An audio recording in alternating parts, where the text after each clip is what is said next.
Salam alaikum, shalom alechem. Peace with you all. Thank you all for joining us here today. My name is Chris Miller. I'm with Abrahamic Reunion. And I know many of you here, but in case there's anyone who I don't know, introduce myself just briefly.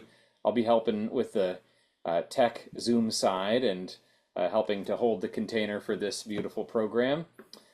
So Abrahamic Reunion is uh, a people-to-people organization working to replace violence, hatred, and fear with peace, understanding, and trust in Israel and Palestine and around the world.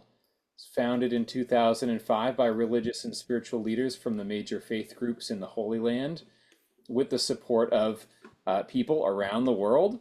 We've conducted hundreds of intercultural and interfaith events which have directly touched the lives of tens of thousands of Israelis and Palestinians. We have trained hundreds of peace builders, empowering women, young adults, and clergy.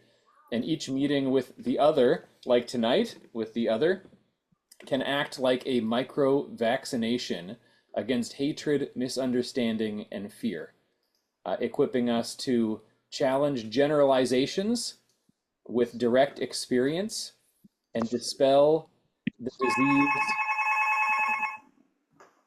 of uh, of oh, I'm just going to mute you there, Ted, for a moment.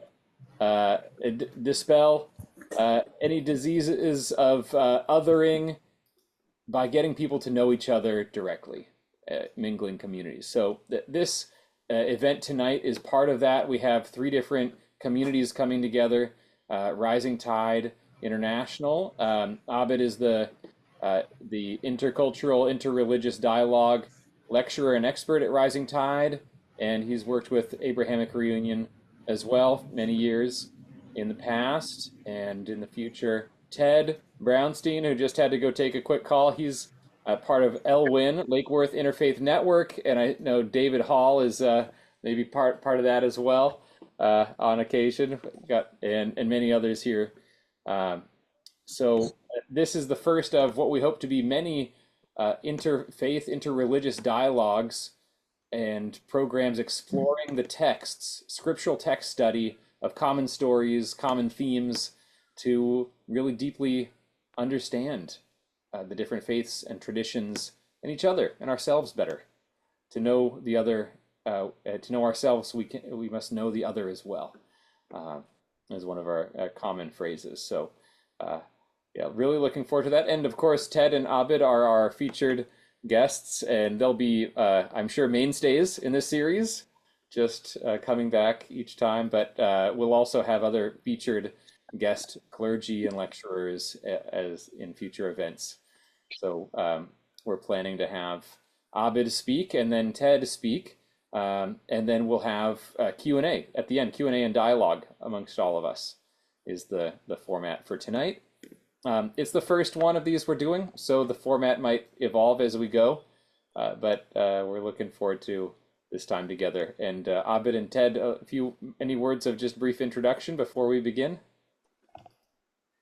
Dear Ted, please. Oh, thank you. Well, it's wonderful to see all your faces. We're still fitting on one screen, but it won't be long. No, we're on two screens already. So welcome to everybody. Nice, diverse group. I'm Ted Brownstein. I've been involved in interfaith work for over 20 years. My academic training is in the Hebrew Bible from a secular perspective, not a seminary or theological perspective. So a lot about archaeology, research into the meaning of the text from a historical and archaeological point of view often.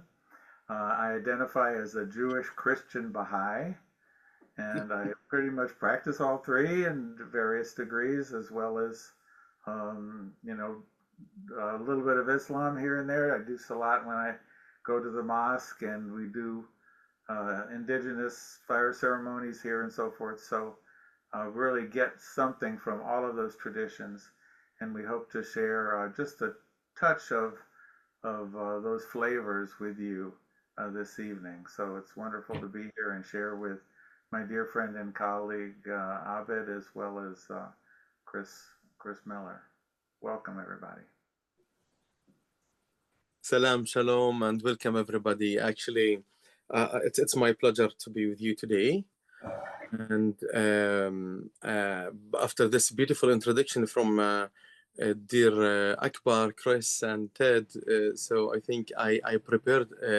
So my name is Sheikh Abdel Salam Manasra. First of all, I'm from the Holy Land originally and living now in Sarasota, Florida, working with Rising Tide and Abrahamic Reunion to create peace and love and spread peace and understanding between the people.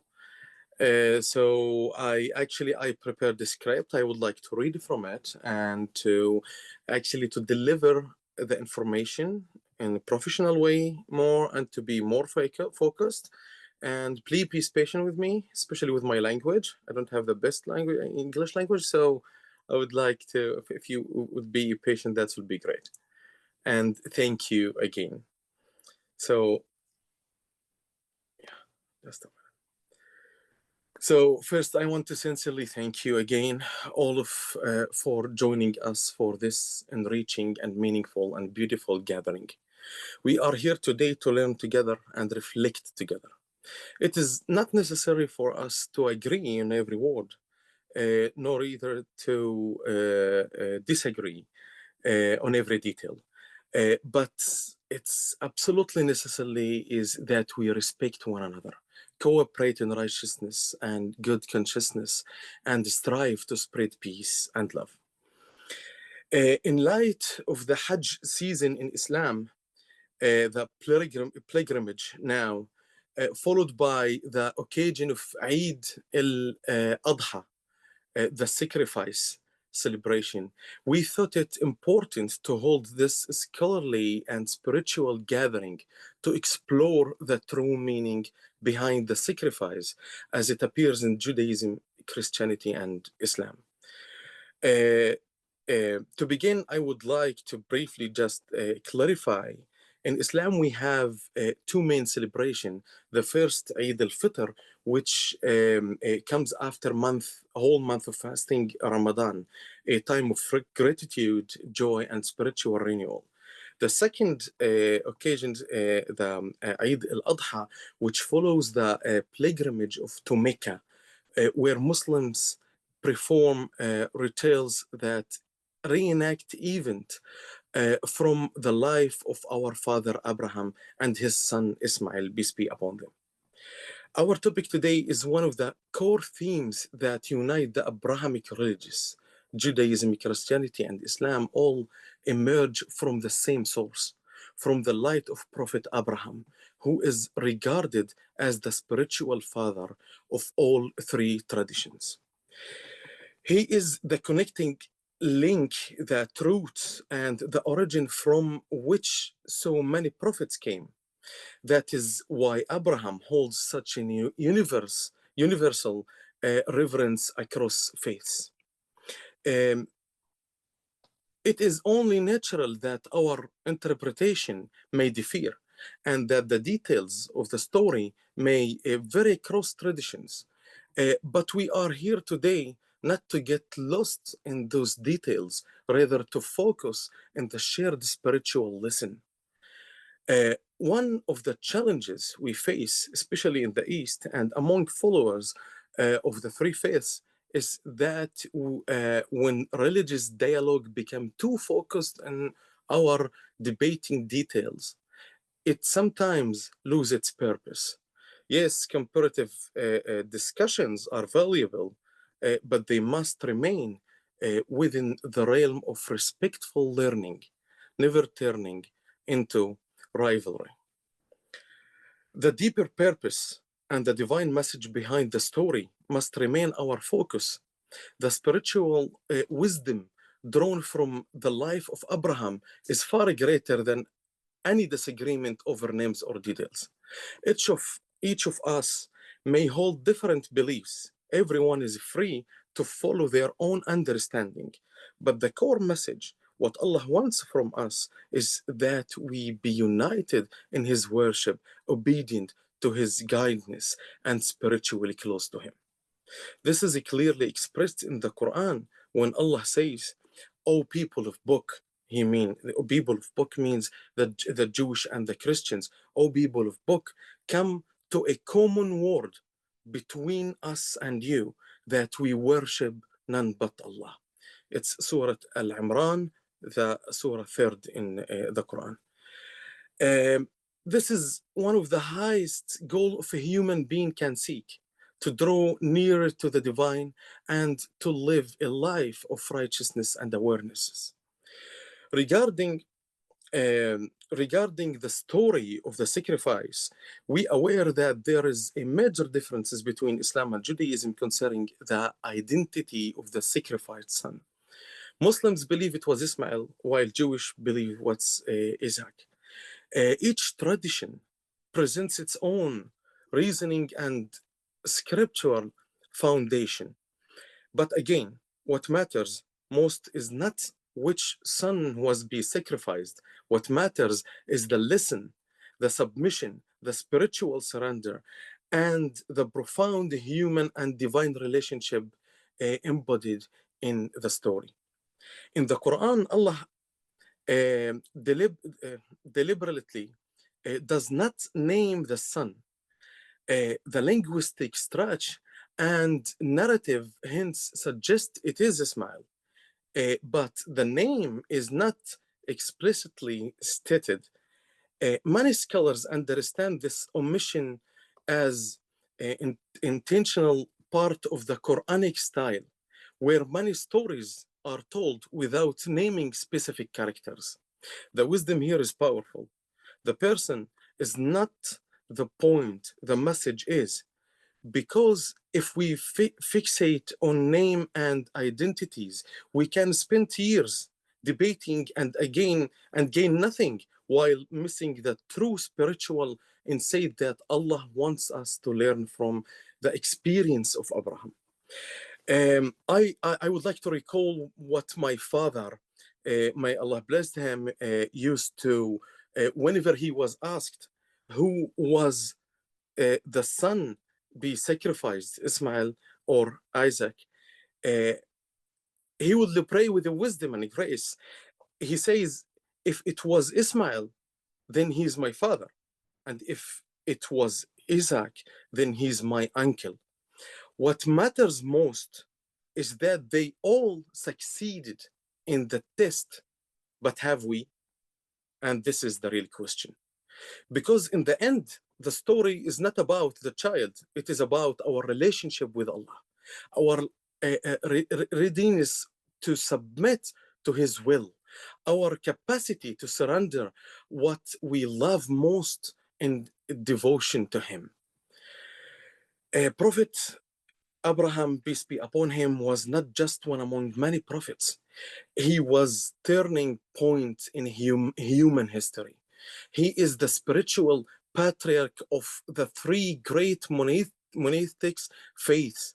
He was chosen, as the Quran tells us, to be Khalil Allah or Khalil al-Rahman. It means the beloved friend of Allah. From his lineage came many prophets. From his story came many lessons. And from his submission came the example we all strive to follow. Now I'll share with you the story of our father Abraham as it appears in the Quran and in the Islamic prophet traditions, al-Sunnah, what the prophet says, focusing on one event in particular, the sacrifice, and the profound lessons we can learn from it. This story may sound sometimes heavy to ears, but its wisdom so vast, and its impact greater than we can measure. Before we can truly understand the story of the sacrifice, we must first understand the events before and after for a bit. Because sacrifice in Ismail is not merely the act slaughtering an animal. It is the act of letting go, of trusting, of walking with God even when it's hardest. Today, I will present the story from the Islamic point of view, and afterward, I will joyfully turn the floor over to my brother Ted, and he will share the perspective on Judaism and Christianity. To begin, I would like to highlight that a concept of sacrifice in Islam did not start it with the famous moment of the attempted sacrifice. It began earlier with the birth of Ismail. It is important to remember that Abraham, peace be upon him, was tested with great trials throughout his life, from his youth to his old age. Among the most significant was that he had his first son at the age of 86. His second son was as age 100. Despite being elderly, Ibrahim was tested with every stage of his life in ways that matched his closeness to Allah. When he was finally placed with a child after decades of waiting, and actually any one of us who waited for his son, he can imagine for 86 years what that means. His emotions naturally grew more attached to this beloved son. That is when Allah commanded him to take his wife and newborn son from the Holy Land to the Arabian Peninsula, Arabian Saudi today. And Ibrahim journeyed with them for long months, maybe more. It's actually 750 miles, walking across barren lands until they reached what is now Mecca, which at that time was nothing but a dry, desolate valley. When they arrived, Abraham left his wife and son with only a small pouch of water and dates, and without further explanation, turned and began to leave. At this moment, I would like to ask each of you, not just to hear the words of the story, but to feel it. Let us imagine the journey to existation, the inner struggle. Let us picture Abraham emotions, walking with his wife and baby across burning lands, seeing his son move, nurse, cry, laugh, and play. Let us feel Hajar's confusion and worry. Did she know where she going? Did she know why? Clearly, she did not have enough information. We know this because once they arrived and Abraham turned his back and began to leave, she ran after him, calling, "Will you leave us here? Oh, Abraham, will you truly leave us here in mid of nowhere?" But he didn't answer. Then she asked him directly, "Has Allah commanded you to do this?" And he said yes, or actually in some narrations, simply nodded in his head. In that moment, she stopped, and with unwavering faith, she said the words that have become immortal in Islamic traditions: "Then Allah will not abandon us." Abraham continued his way. He did not look back, not out of cruelty, but because he was prophet following the divine command. And the weight of this test was so heavy that looking back may have shattered his resolve. He walked until he could no longer be seen. And actually, we all can imagine as a human being also, what was his feeling when he left them. And we can also imagine he give her his bag. We can see his face.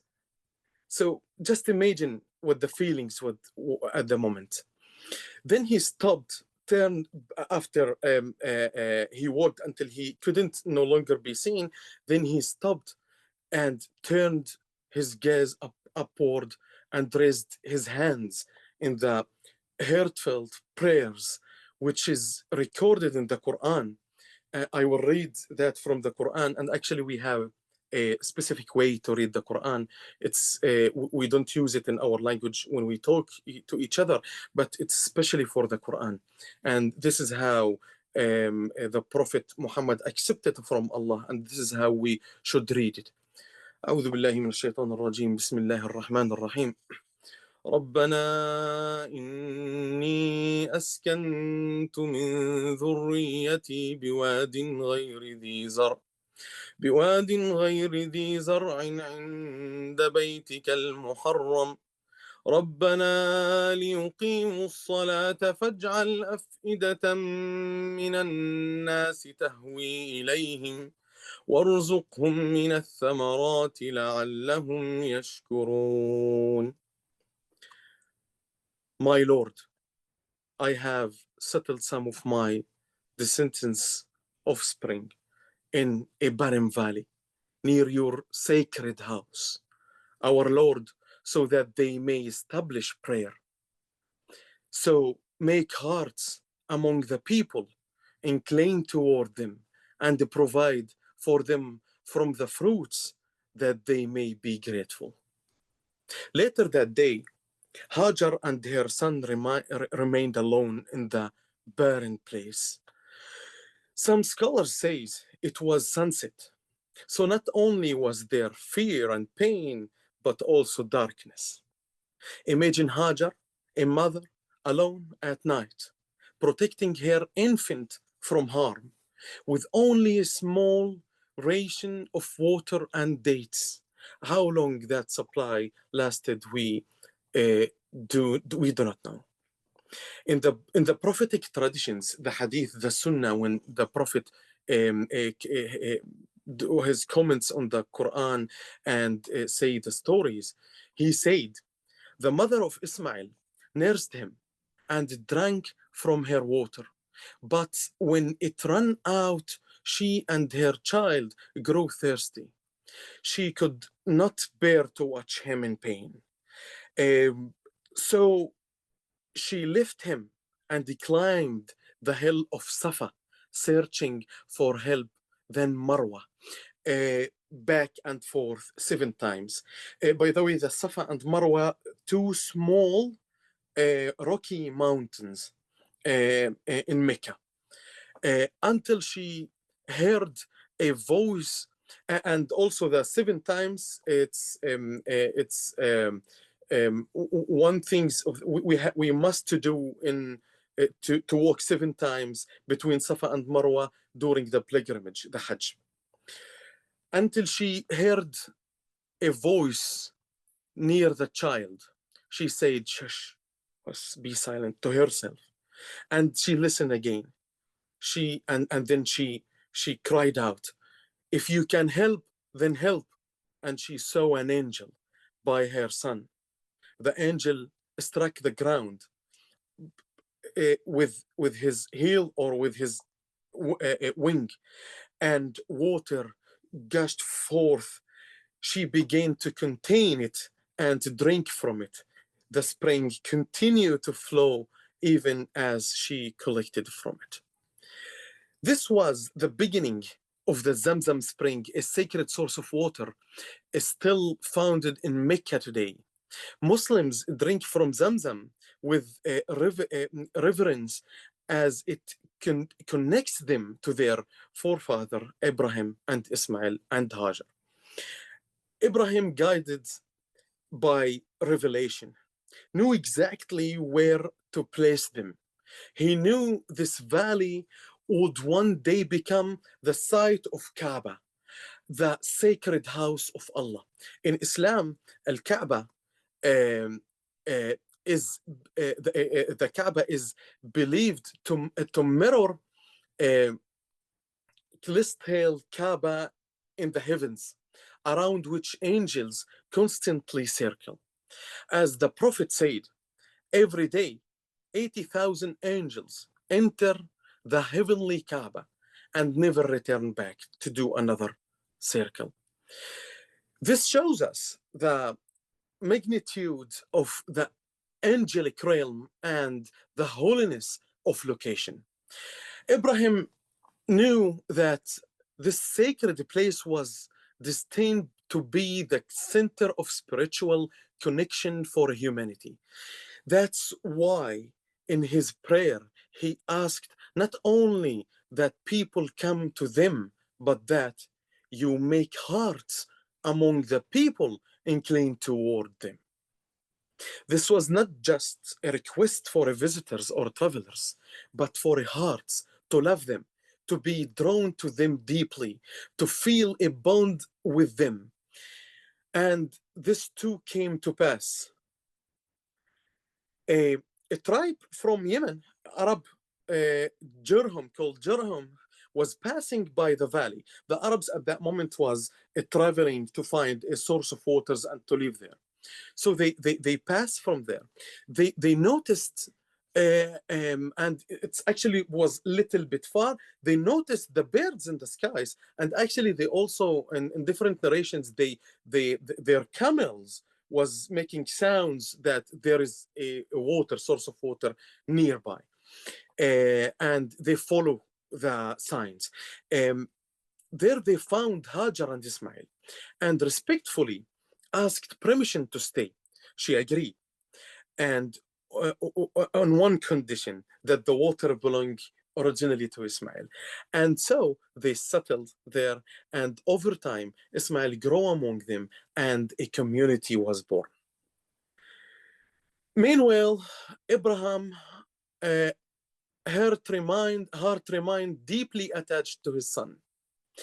Though separated by distance, he longed for him, prayed for him, and would visit him at times. But we're not sure. But Allah had yet another lesson for Abraham, because he was so related to his son. He was asking about him, he know nothing about him, he want to see him. So a test, not of distance, but of sacrifice. When Allah had taken Ismail away and placed him in that far-off land, Abraham may not have understood. He just followed the command, but not fully understood. But he obeyed. Now Allah would ask something even greater. And when Abraham was overcome with sorrow and longing for his son, Allah intended to teach him yet another lesson, a lesson in total devotion. Abraham had already dedicated his entire life to Allah. As a prophet and a messenger, he had surrounded everything. Now his heart was to be tested once more. Would his deepest attachment remain to Allah alone? So Allah showed him a vision, a dream, in which he was sacrificing his son. In Islam, we believe that the dreams of prophets are true revelations from Allah. Though Allah usually conveyed revelation through the angel Gabriel, this time he chose a dream, perhaps to test whether Abraham would trust it, obey it, or doubt it. This was no small test. Abraham believed the vision and set out on a journey. It's a vision because it's harder test actually, because when you see a direct messenger from Allah tell you, angel to tell you to do something, so that's 100%.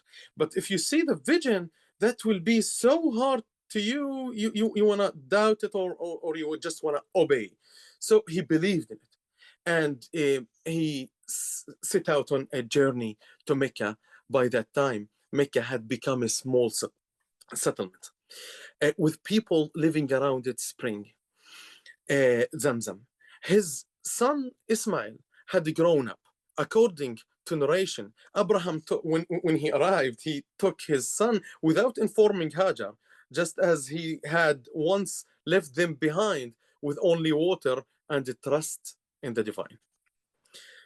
So Now let us read the verse of the Quran that recounts the story. And I just will translate it now directly. And he said, indeed, I will go to my Lord. He will guide me. My Lord, grant me a child from among the righteous. So we give him good tidings of a forbearing boy. And when he reached with him the age, I mean Ismail, when he reached the age of striving, he said, "O my son, indeed I have seen in my dream that I must sacrifice you. So tell me, what do you think?" He said, "O my father, do as you are commanded. You will find me in Allah's wills among the steadfast."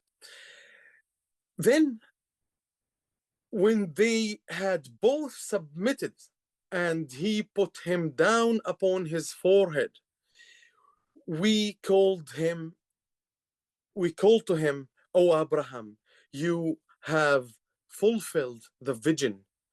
Indeed, we those reward the doers of good. Indeed, this was the clear trail, and we ransomed him with a great sacrifice, and we left for him a favorable mention among later generations. Peace to be upon Abraham. Indeed, we those reward doers of good. Indeed, he was of our believing servants, and we give him good tidings of Isaac, a prophet from among the righteous." The Quran tells us that Ismail had reached the age of strength and was able to reason and make choices.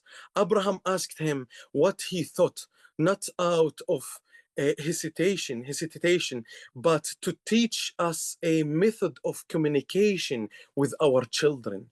He wanted, this is one of the lessons, he wanted to hear his son heart, Ismail, raised by his mother. He and we can here just take a moment to see the relationship between the father and son, who barely see him, maybe saw him once or twice, or maybe he never saw him. He just came from far away and tell him, "I want to sacrifice you."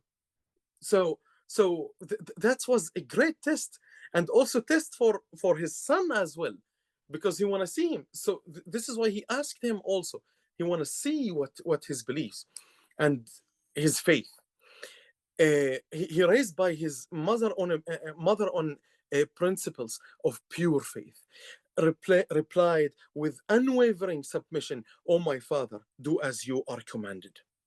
And so, when both submitted to the will of Allah, and Abraham laid his son down, he turned his face to the ground because he can't see.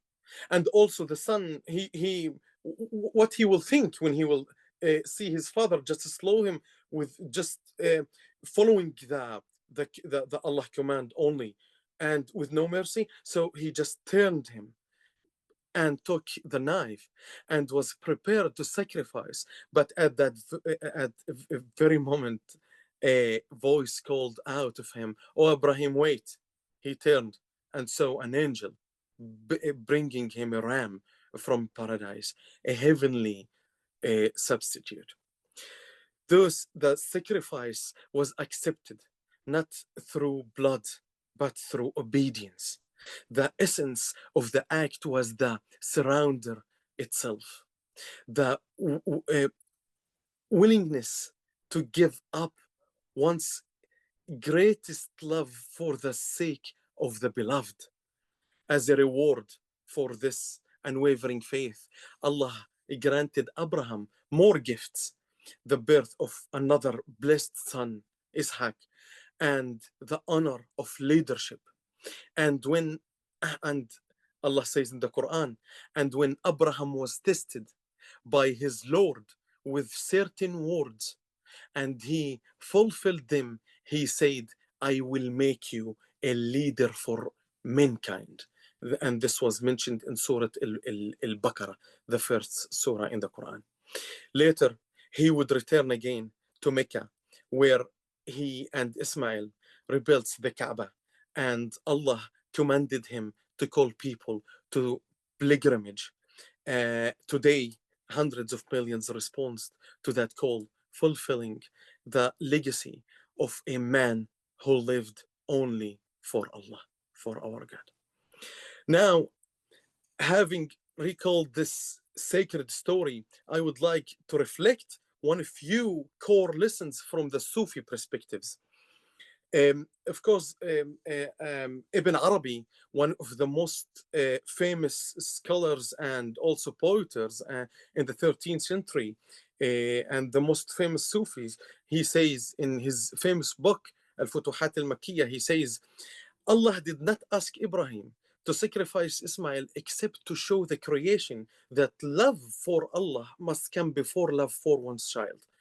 And that the true sacrifice, the severing of the heart's attachment to anything other than Allah, not the sacrifice of the body itself. And he understood, actually Ibn Arabi understood another verse from the Quran when Allah says, it is neither their meat or nor their blood that reaches Allah, but it is your pity that reaches him. Thus he has subjected them to you so that you may glorify Allah for guiding you and give good news to those who do good.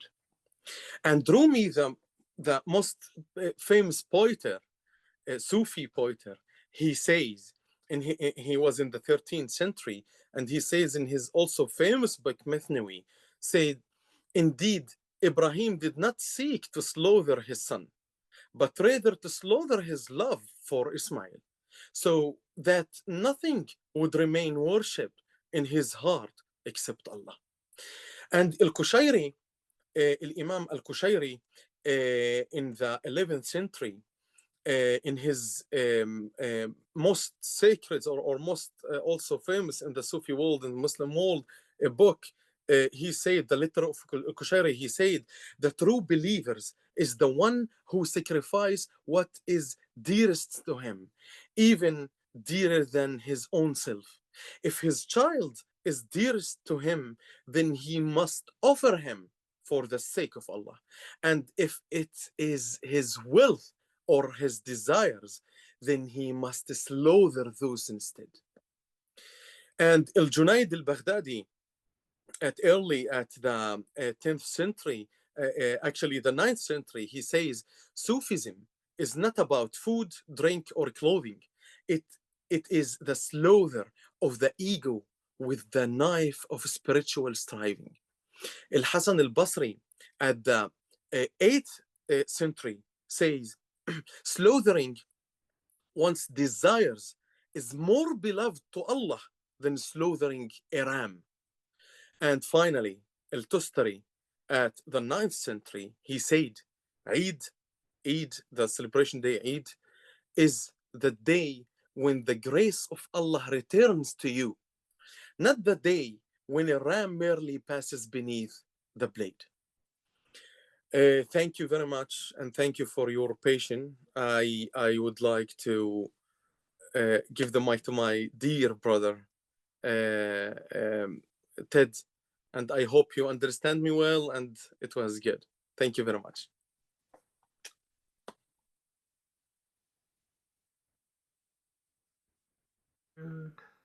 Thank you so much, Brother Abid, for sharing such a wealth of understanding of the meanings of these sacred stories and our shared texts, and especially the meaning of sacrifice, how it applies to ourselves. It's interesting to compare the style of the Quran and the Torah and the stories that we find there. And as I understand it, many times the stories are put forward in the books of Moses and the Torah without much commentary. It doesn't say that the actions of the people were good or bad or honorable or correct. It just sort of tells us what happened. And then the interpretation is largely left up to the reader to see what lessons, spiritual lessons, we can draw from the text. And of course, there are commentators down through the years in the Talmud and other Jewish commentaries in the Zohar, the mystical commentary of Kabbalah, that sheds light on these things. And we're going to discuss that a little bit tonight. But I like to start with the story itself as it overlaps the story in the Quran. And you'll see many details that are found in the Torah that are not in the Quran and vice versa. And these things don't necessarily contradict. Many times they can complement each other, just filling in details that are absent in one and the other. But in the Torah stories, we find many cases of rivalries in family, sibling rivalries and difficulties within families. So this was the case with Abraham and his two wives. He had two wives named Hagar and Sarah.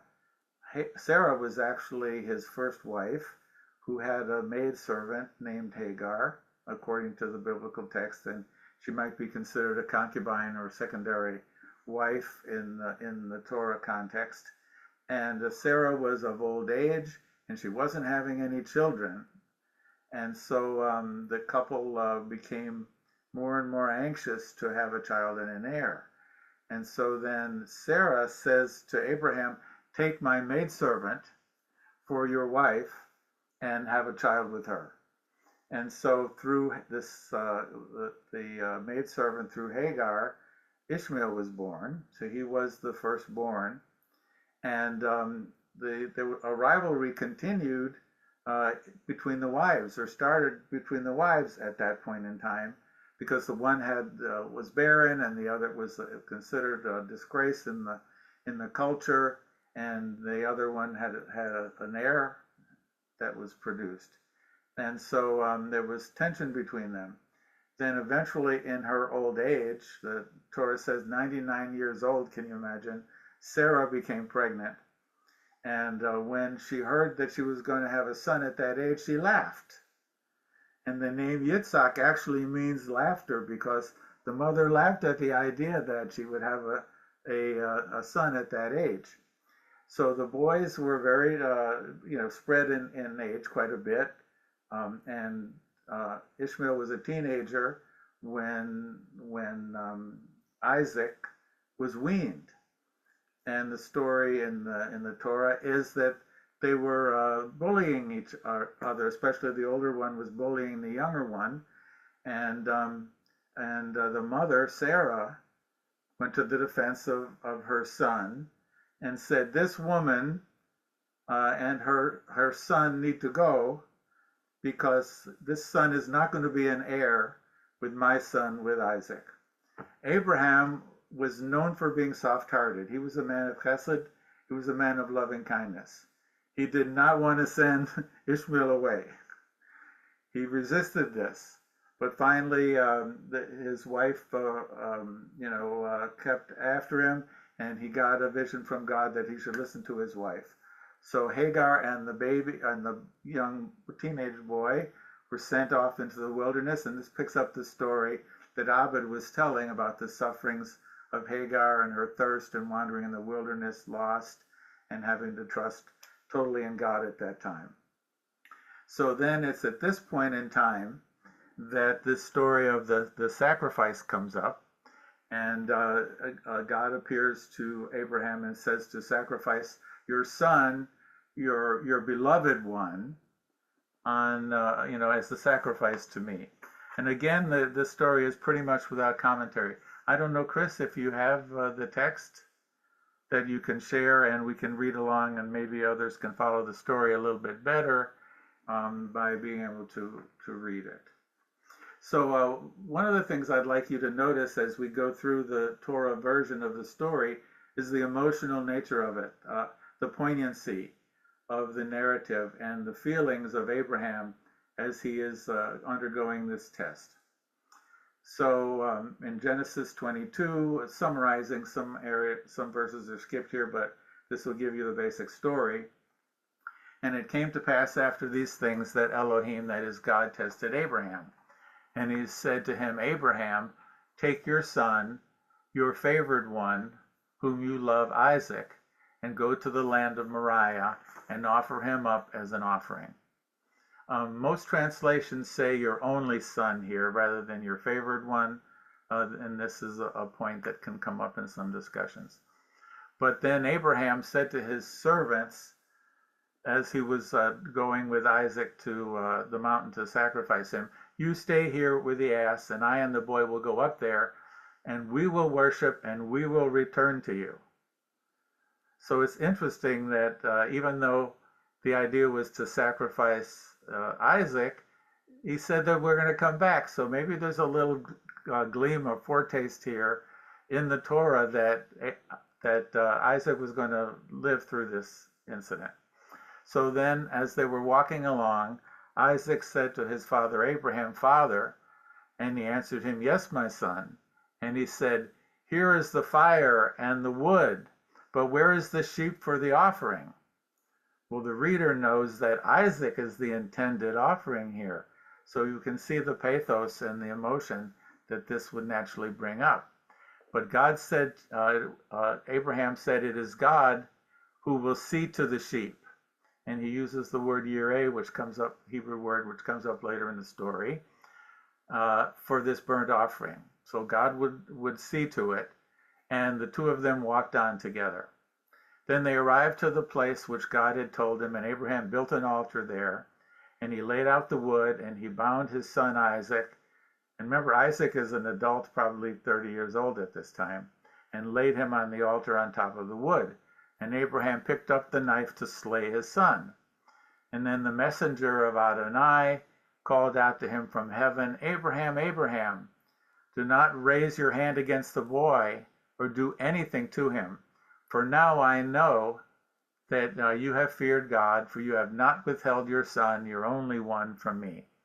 And when Abraham looked up, his eye fell upon a ram caught in the thicket by its thorns. And so Abraham took the ram and offered it up as a burnt offering in place of his son. And Abraham named that site Adonai Yireh, meaning God will see to it. So you can see a lot of parallels here between the story in the Quran. It's interesting here that initially Isaac didn't know that he was the intended sacrifice, and the Quran says that Isaac did know. But we can piece these things together because at some point before Isaac was tied up and laid on the altar, Abraham had to tell him that this was God's command.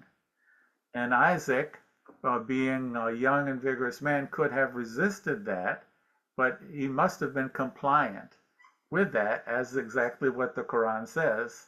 And so he offered himself at that point. So it's really interesting to see the parallels and the way these stories work together to teach these same spiritual truths. There's a principle to reading these stories that I think is really central. It's quoted from the book of Isaiah, and it says, when there are judgments from you, meaning from God, in the earth, righteousness is what the inhabitants of the land will certainly learn. So these things are all intended to teach lessons.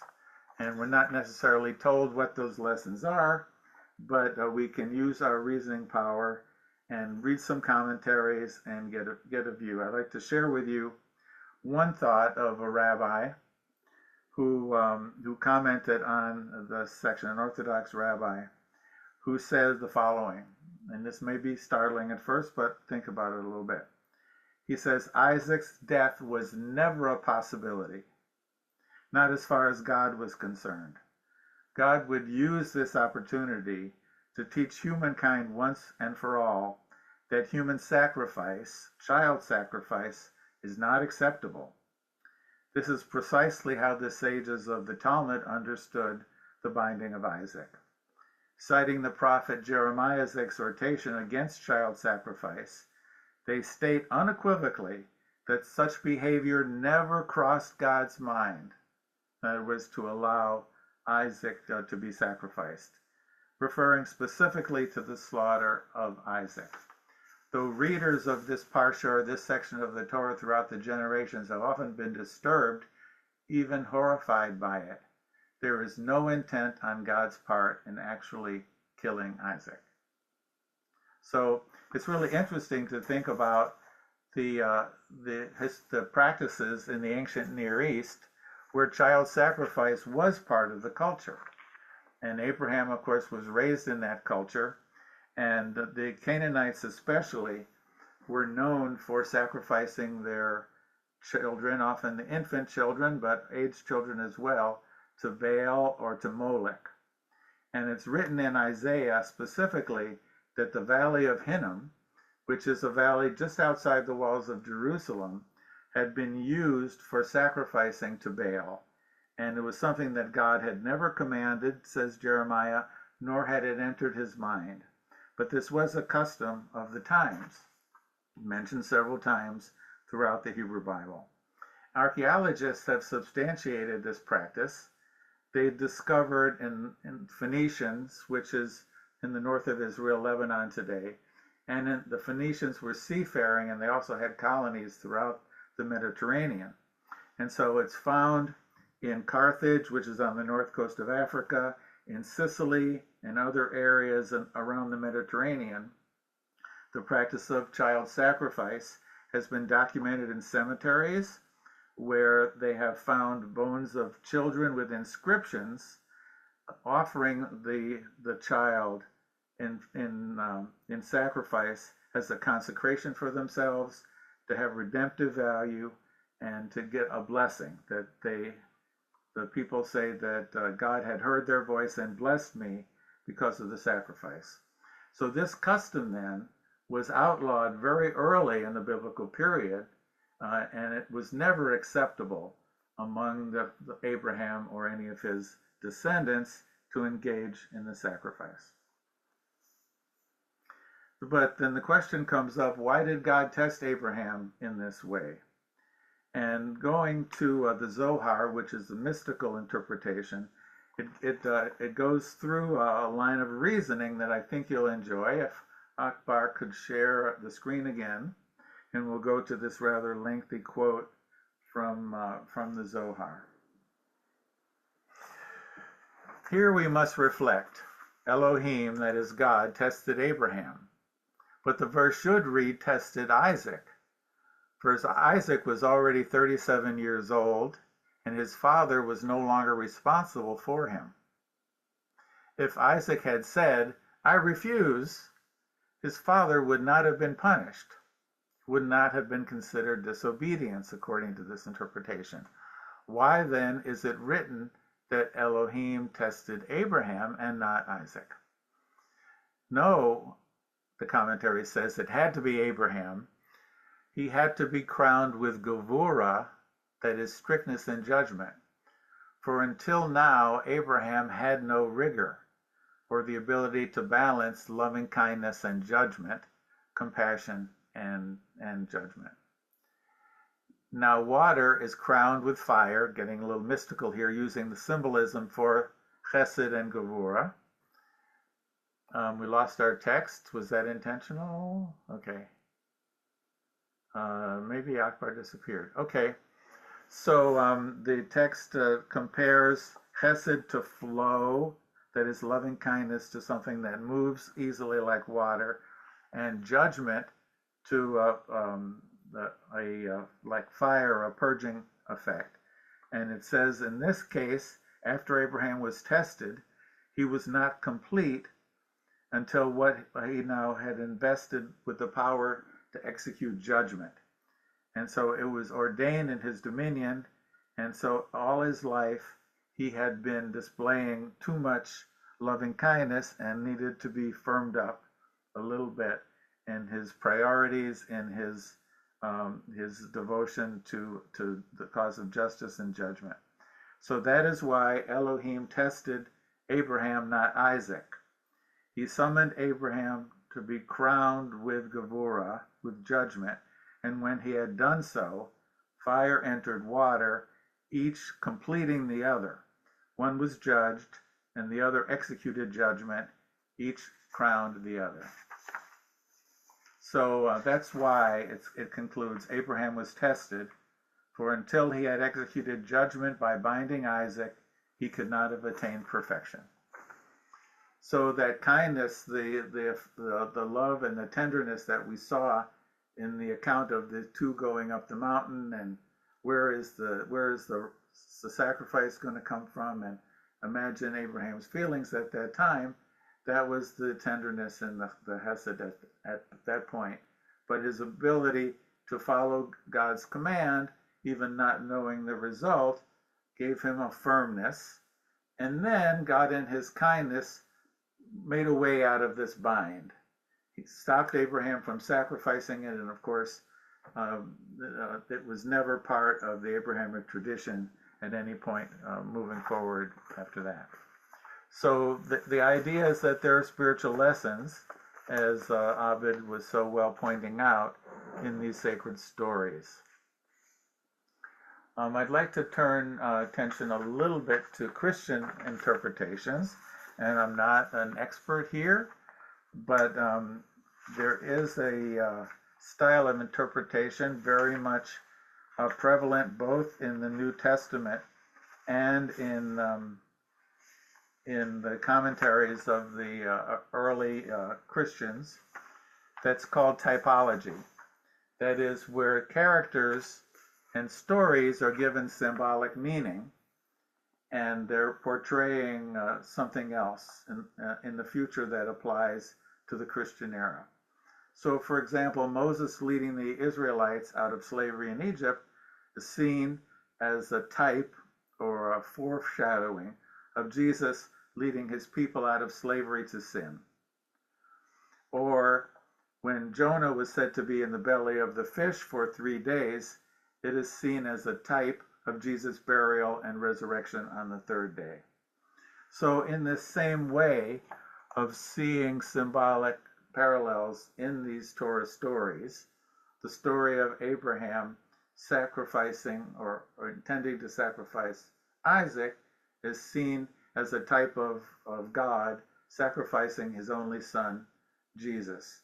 And the fact that Isaac lived through it is seen to represent the resurrection, that Christ really couldn't be killed, but that his life went on and survived the incident. So this is interpreted to be a prophecy in a sense. That is, Abraham sacrificing Ishmael or Isaac is seen as a prophecy of Christ in the crucifixion. And we have a father with us who probably could add a lot, a Christian perspective, and we'd love to hear that. But I'd like to conclude with some quick thoughts from the Baha'i writings.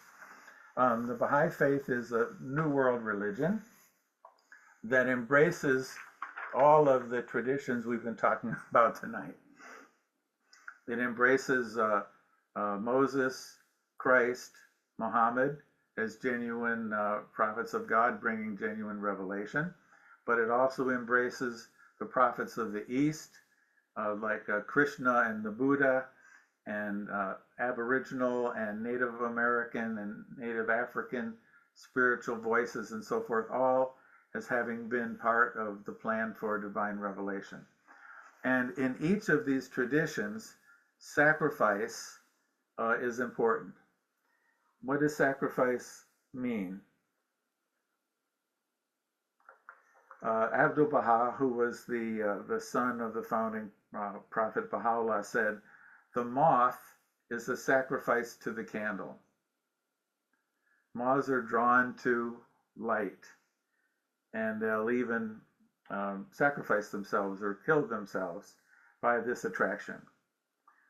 The spring is a sacrifice to the thirsty one by giving some of its water. The sincere lover is a sacrifice to the loved one, and the longing one is a sacrifice to the beloved. The point here is this: One must wholly forget himself and seek the good pleasure of the one true God.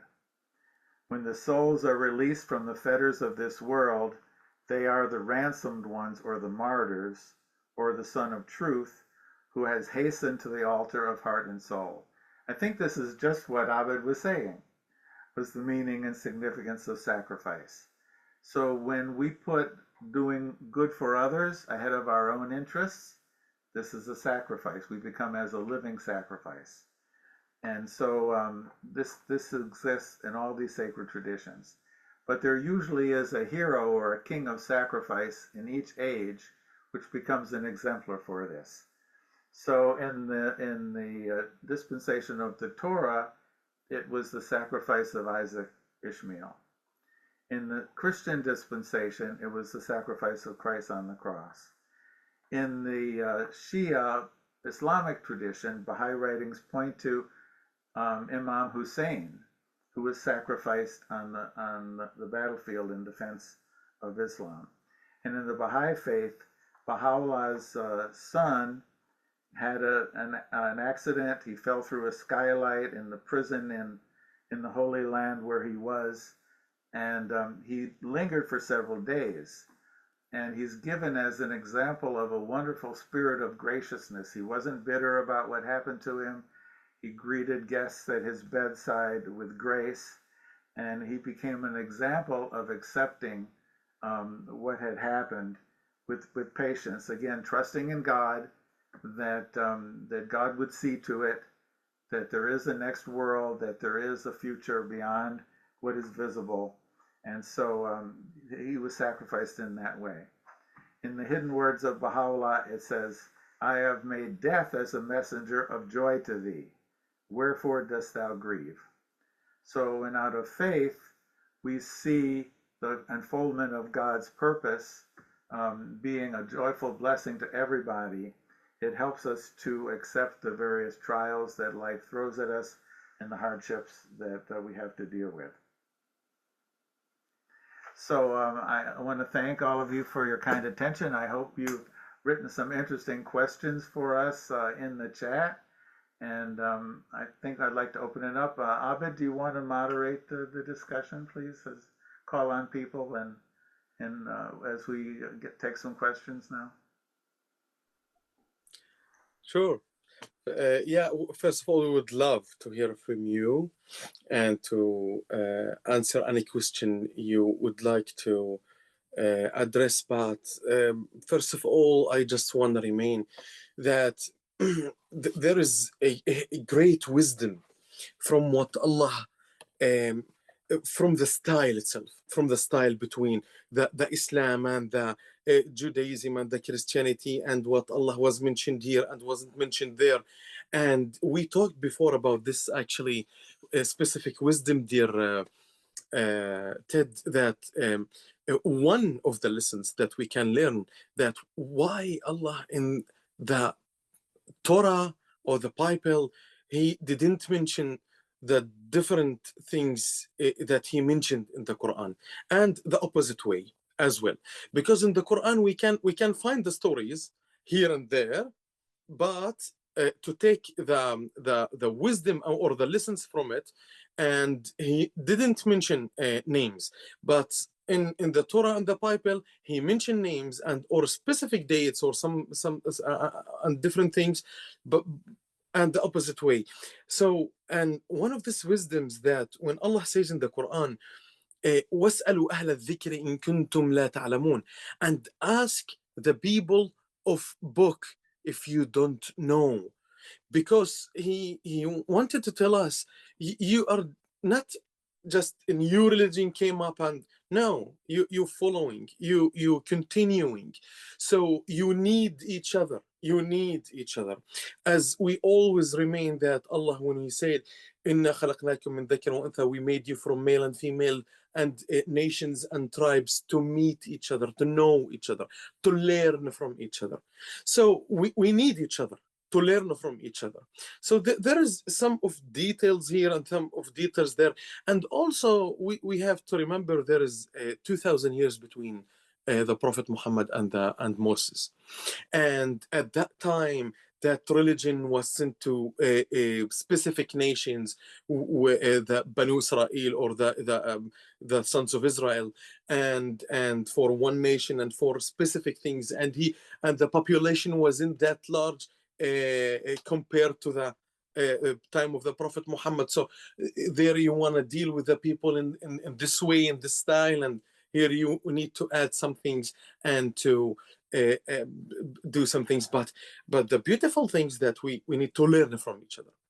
Yes, we disagree on some details, of course, and this is for the comparative only discussions, and the comparative discussions only to learn the lessons from this discussions and what is the wisdom from there. So of course, for the same story, we can have different perspectives and different ways.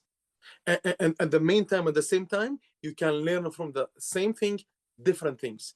And each one of us, we have stand in different positions, so we can see different points. So you are welcome. If you want to add any question, if you have any comment, you are so welcome. Please.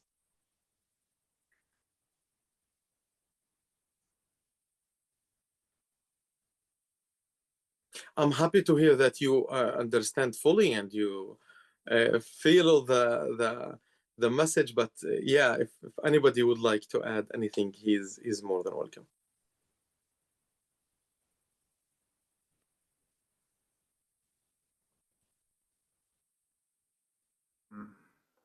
While people are thinking, please feel free to ask. I wanted to share a thought. I prepared a lot of material. I didn't have time to go through it all.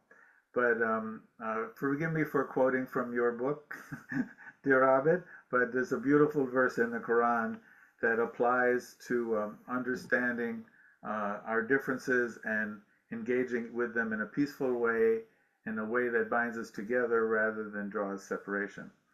The Quran says, to every people, we have appointed rites and ceremonies that you must follow. Let them not dispute with thee, that is, the Muslims, on these matters, but do invite them to your Lord, for you are assuredly on the right way. But if they do wrangle with thee, say Allah knows best. Allah will judge between you on the day of judgment concerning the matters in which ye differ. So it doesn't say to have these verbal arguments, to wrangle, to struggle and fight. Oh, I have a better story. I have the true story. And we can have perspectives, and we can think about them, and they might be a little different, but they shouldn't be the focus of our attention. They shouldn't draw animosity between us. And the wonderful thing about the story of Isaac and Ishmael, even though they had problems as kids and between them, when it came to the death of their father, according to the Torah, they were both there together. Right. And this is in Hebron, and we have visited there the tomb of the patriarchs together. And so the end of the story is a reconciliation. Yes, and there in the Torah they mentioned v'horidu ito lekever shnei banav Yishmael v'Yitzhak, and then they put him down on the grave, his two sons Ismail and Yitzhak. Yes. I think Ali has his hand up. Can you unmute yourself and ask a question, please?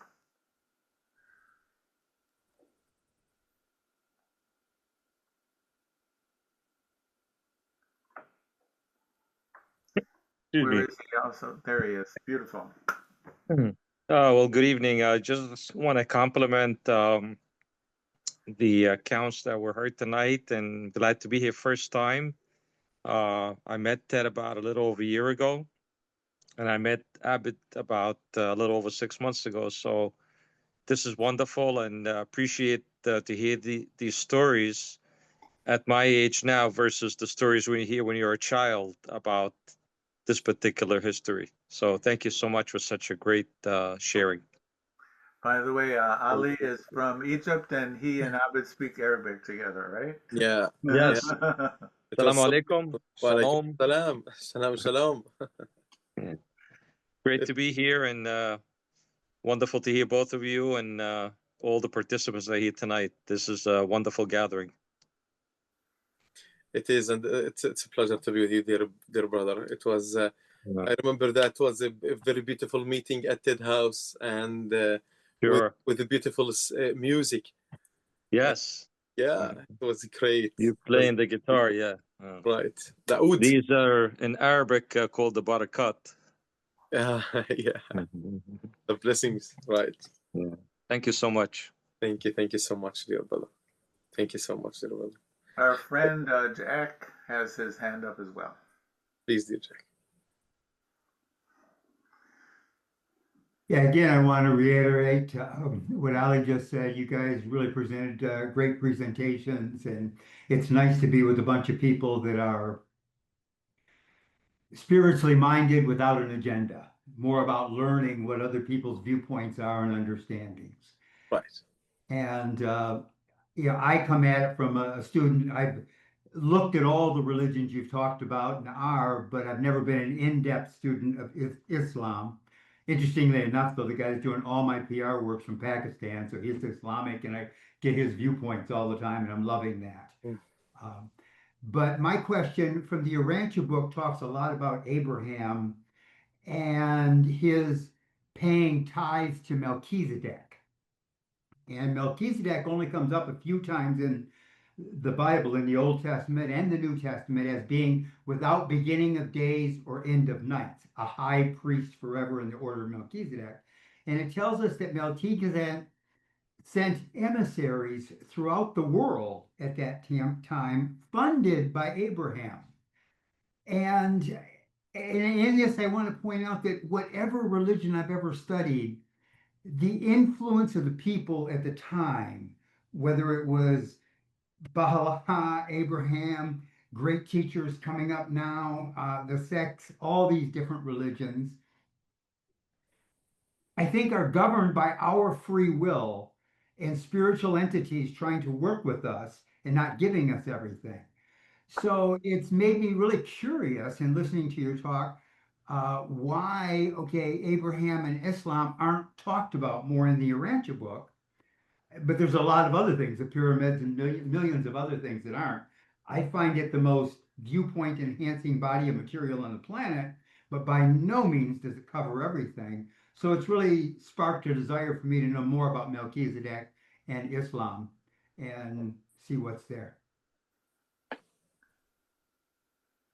So what can you tell me about Melchizedek is the question.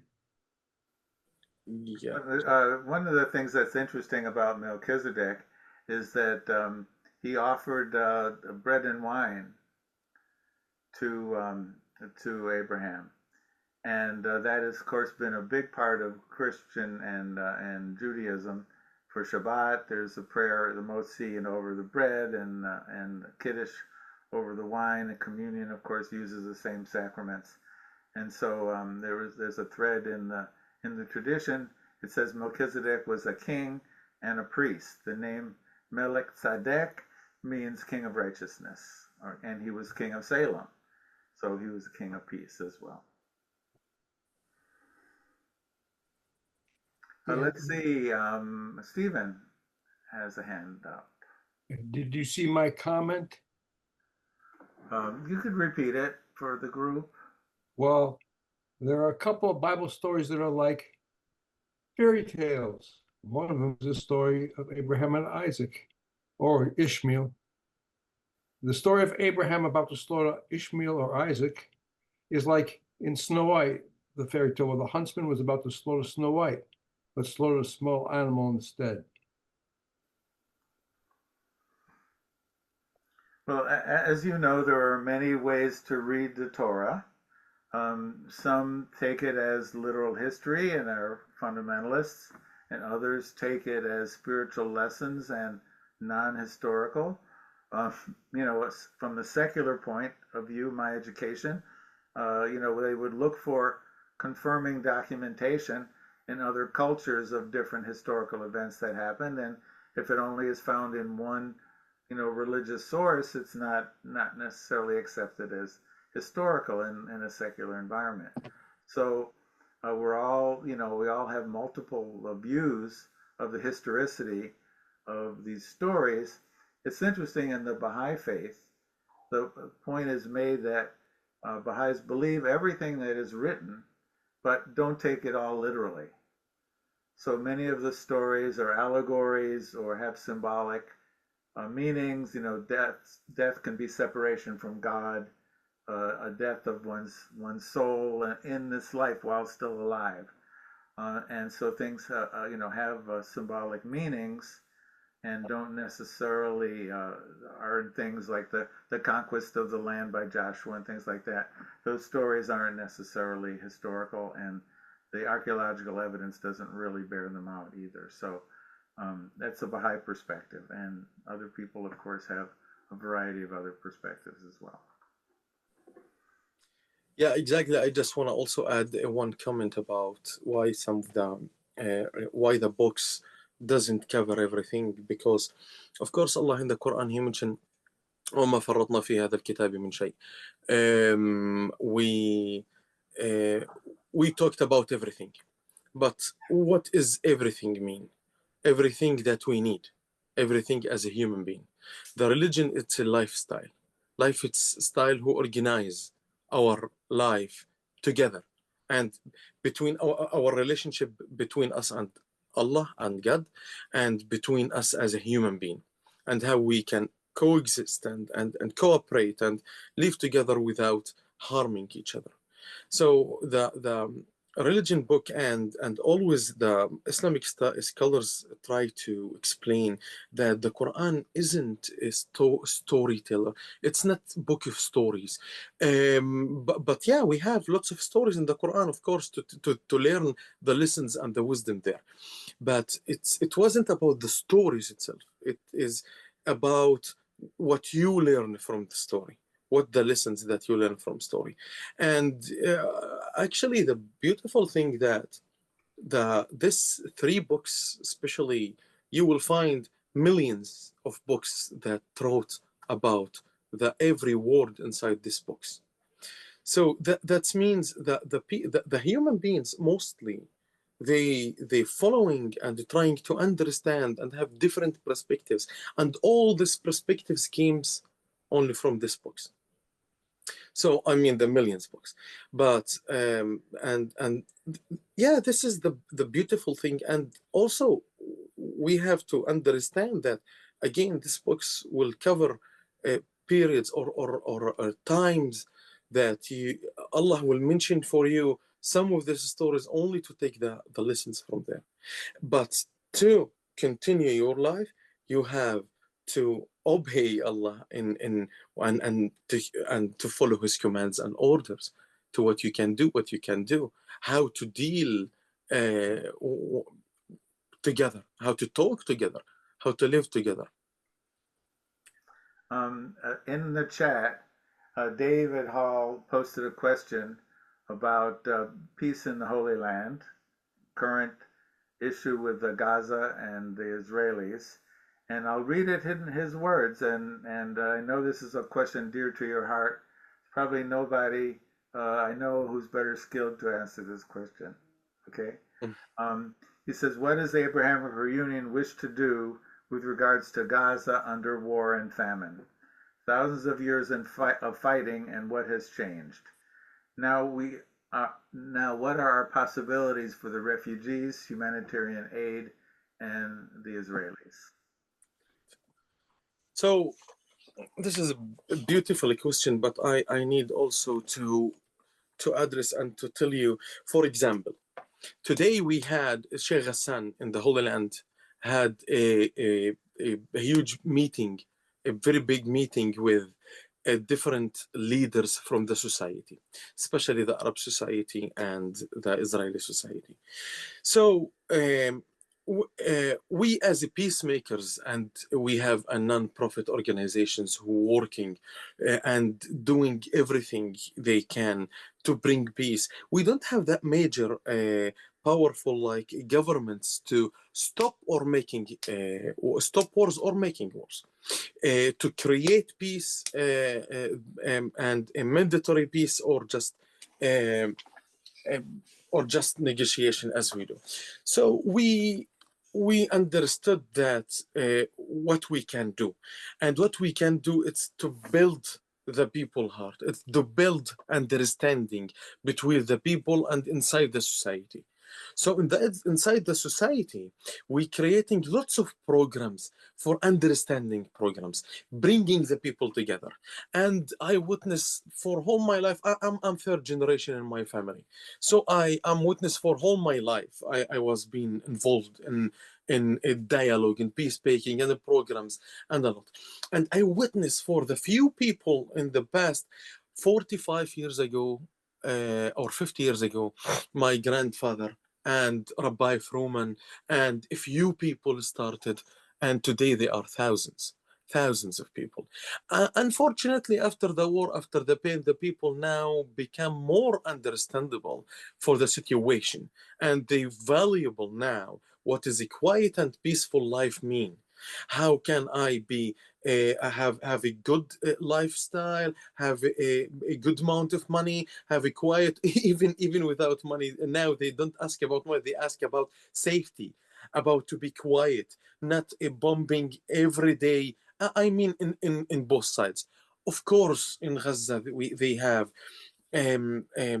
unbelievable now a huge number of people that die from the bombing, and at the same time in Israel also they have. We care about each person, each human being life. So we create lots of programs to bring the people together with a very beautiful curriculums. And we have now we're working on a youth programs. For example, our dear friend once said the United States government developed a program and spent over 80 millions to this program to train soldiers to become well-trained soldiers. But the Abrahamic Reunion now training 20 youth. Now, in August, we will have a program for a youth, a future leaders and peacemakers youth, training them on dialogue, facilitating dialogues, and creative programs and trauma healing. And these people, we prepare soldiers for just $2,500. And we asking the people, the support from people, because all of our budgets, it's donations from people who we asking them to we offering you. We have a huge team of a big team of professional people who can bring understanding, can bring people together to talk. And also we have a huge a network and people that we know from all sides, from all levels, universities, and even from the governments and parliament people, that we trying to put more influence to stop wars, first of all, and to bring peace and understanding. And we're doing that, and we have a successfully lots of women's programs, because the woman, it's the core of the house, the family, and can bring more families and husbands and sons, will education for them to educate their sons and to educate their families. And we succeeded, and we have numbers of people, thousands of people, hundreds of thousands of people now in the Holy Land and across of the world that have more knowledge and awareness between them, and trying, even if we couldn't influence the government, but we can influence the people. We can add more and more people to keep out and away from fighting each other. And this is what we can do. And this is what we're trying. We holding the hope. As the Prophet Muhammad says, if the day of judgment came upon you and you holding in your hand and a planet, put it in the ground. Put it just plant it. Never stop hoping, never stop working, always go, even if the world is fighting, just go with love and hold this all, believe inside you and faith, and we will succeed, and peace is possible, and we will achieve peace, inshallah. Thank you We're working so for much generations. for that impassioned, and the work that you do in the Holy Land with the youth and other groups was wonderful, and I've been happy for the last 8 or 9 years to be able to collaborate with you a little bit. But I just wanted to mention that if you think about this theme of sacrifice, to get to peace is going to require sacrifice on everybody's part. One of it's to sacrifice ego.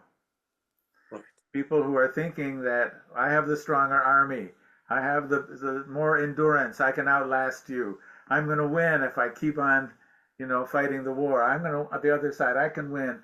These thoughts have to be sacrificed, We have to put more value on peace than the idea that our side is going to win somehow.